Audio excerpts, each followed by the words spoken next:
Welcome Internet to psychoanalytic cogitation. And today I want to talk about the fear of spiders because it's something I've read quite a bit about and I often disagree with what I read. And this video is going to be basically my point of view backed by psychoanalysis and how psychoanalytic tools can help us understand that fear.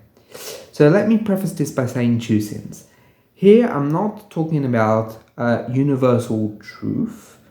I am just thinking something. It's like a hypothesis, right? I'm not accurate or right, or it's not the truth. It's just what I think, given the tools of psychoanalysis, right? So it's kind of an impressionist painting. Like, there might be some elements of truth and there might be some elements that are inaccurate, and it's take and leave, basically. But I hope it's going to be interesting, right? That's the whole aim of these types of videos.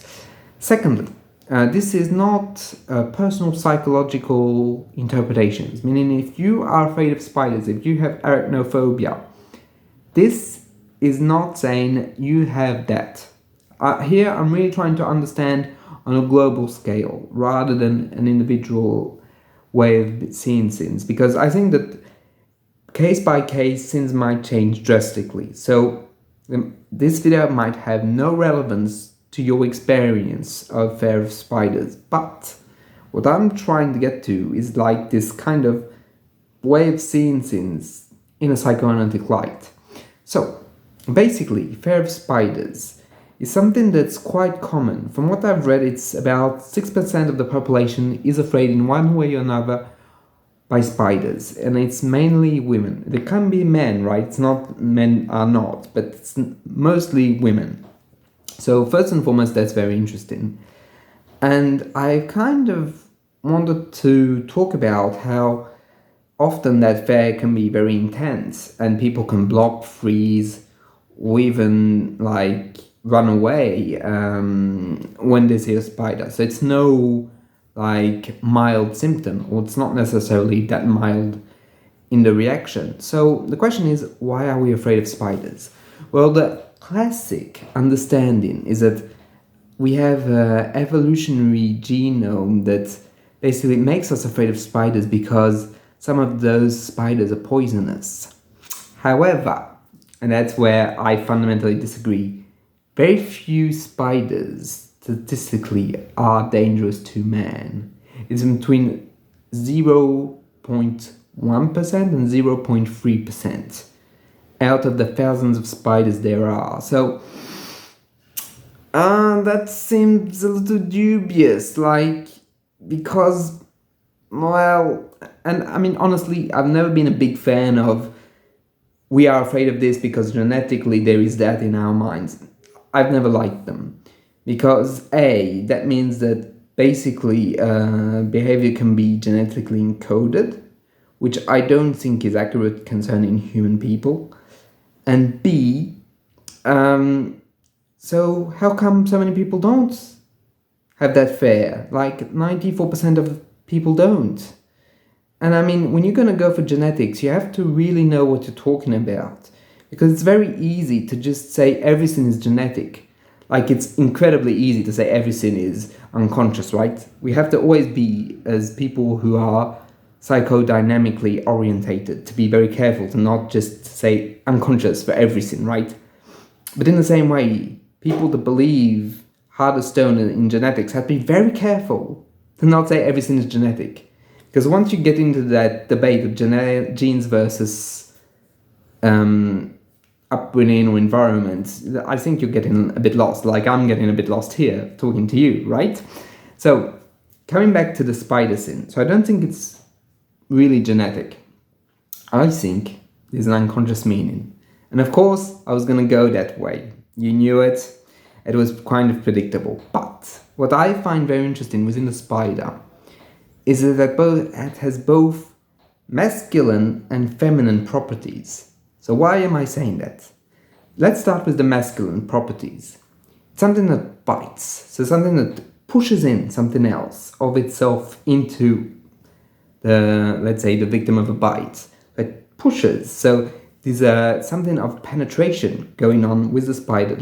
The spider penetrates our skin, our continence, our envelope, and our protection, because the skin is our first level of protection. It bites, it destroys our skin and puts something in. And often there is that fear of a poisonous spider, something that's going to inculcate the bad, something that we fear inside of ourselves, and it's going to corrupt us.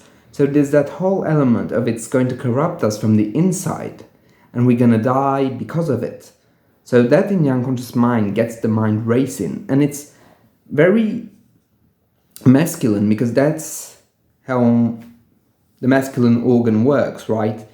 It's a penetration, a breakthrough within an orifice. All right, so here I'm being really psychoanalytical. No, it's mask off, right? Completely mask off. But that's how I see it. It's that masculine, very masculine side of the spider. And also with its legs, which is both basically like stretches of matter that do resemble something long and like a syringe, or like something that's going to penetrate also. So all of that brings us back to like a forceful male figure, and it accumulates by having female elements about it, which is fundamentally interesting. So what are the female elements? Well, it's the web and the cocoon. And those female elements are incredibly interesting because they're the ones that trap. They're like an attachment, a bad attachment, because they seek to destroy and feed. And basically, what is the cocoon but the dead uterus?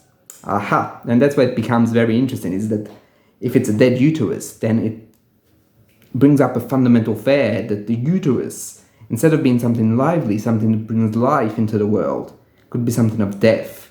And I think that that's what is unconsciously binded into our minds, is that symbolic fear that the uterus is deadly, and that the webs are going to call up a devouring mother, a devouring mother that's going to penetrate us. So it's an undistinguishable mother-father figure, but bad mother, bad father figure, a bad parent, an ultimate bad parent, both destroying and feeding instead of helping. There is also that very interesting phenomena with spiders. Some variety of spiders are devoured by their offspring. So you can see already that there's so many things that trigger something that's very early and archaic within our minds, within the unconscious. And I think that all of those elements, of course, an individual might not know all of that, but an individual can see the cocoon, can see the webs, can see all of those elements, can see the bites. And all of that is going to create the perfect symbol for the unconscious to latch onto something terrifying of a parent that doesn't care and would destroy and care to destroy the individual, or even feed on the destruction of the individual. And that's something I think that the unconscious mind fully gets behind to express itself sometimes, namely in phobias or even in unease towards the spider. And that uneasiness is something that permeates our culture, as to my knowledge, there's very few good representations of nice spiders. There are, I'm not saying there's not.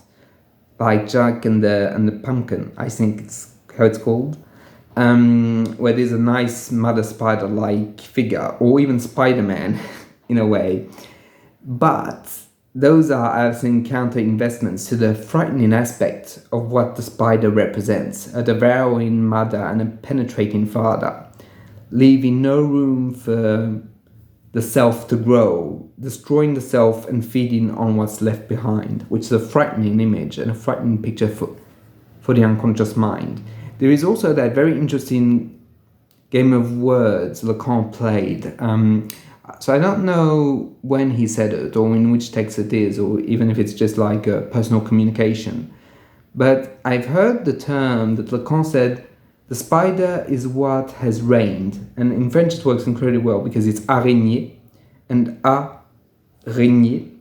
To régner is to reign, and a is she has. So therefore she has reigned, meaning that she was the master in a way. And there's that direct link to the mother figure that we've talked about in Lacan as well. So it's the one that has ruled over everything. It's the one that has chosen to take power again and to destroy the individual.